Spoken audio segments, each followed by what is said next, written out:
دوسری شادی کوئی بھی شخص کرے، اس کے بیوی اور بچوں کے لیے عام طور پر اسے قبول کرنا آسان نہیں ہوتا۔ اگر اس معاملے کو اچھے طریقے سے ہینڈل نہ کیا جائے تو اس کا سب سے زیادہ منفی اثر بچوں پر ہی پڑتا ہے، جو تاحیات ان کے ساتھ رہتا ہے۔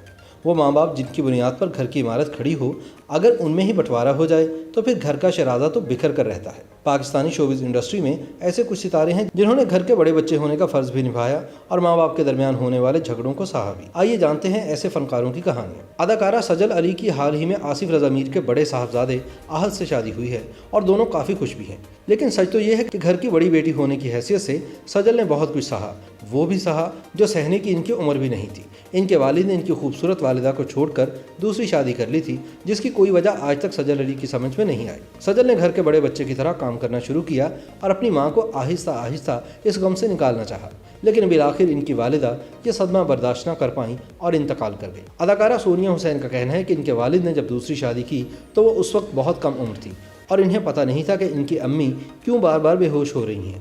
سونیا کے والد نے اولاد نرینہ یعنی بیٹے کے لالچ میں دوسری شادی کی، جبکہ ان کی پہلی بیوی بھی ماں بننے والی تھی، یعنی سونیا حسین کا چھوٹا بھائی بھی آنے والا تھا۔ سونیا کہتی ہیں کہ میں آج تک اس مشکل وقت کو نہیں بھول پائی جب ہمارے رشتہ دار میری امی سے افسوس کر رہے تھے اور مجھے یہ نہیں پتا تھا کہ ہمارے ساتھ کیا ہو گیا ہے۔ شاید میں بڑی ہو کر بھی اپنی ماں کے دل تک پہنچ نہیں پا رہی تھی۔ اب سب کچھ نارمل ہے، لیکن ایک بڑی بیٹی ہونے کی حیثیت سے میں آج تک اس لمحے کی قید میں ہوں۔ علی عباس مشہور اداکار وسیم عباس کے سب سے بڑے بیٹے ہیں۔ ان کے دادا عنایت حسین بھٹی اپنے وقت کے مشہور میوزک پروڈیوسر اور گلوکار تھے۔ علی عباس کی زندگی میں سب سے مشکل وقت تب آیا جب وہ محض 13 سال کے تھے اور ان کے والد وسیم عباس نے دوسری شادی کر لی۔ معروف اداکارہ صبا حمید سے ان کی شادی کا سنتے ہی علی عباس کی والدہ نے اس بات کو دل پر لے لیا۔ ان کا سب سے بڑا بیٹا علی عباس ابھی چھوٹا ہی تھا، لیکن وہ سنبھل نہیں پا رہی تھی۔ علی سے چھوٹی 2 بہنیں تھیں اور علی کو ان کو بھی سنبھالنا تھا، لیکن علی کا کہنا ہے کہ میں تو خود بھی سنبھل نہیں پا رہا تھا۔ تاہم اب علی کہتے ہیں کہ وہ مشکل ترین دور گزر چکا، لیکن اگر میں اس وقت کے بارے میں سوچوں تو میں آج بھی رو پڑتا ہوں کہ میں نے کس طرح ایک بڑے بیٹے کی طرح کردار نبھایا جو میرے لیے عمر کے اس حصے میں انتہائی مشکل تھا۔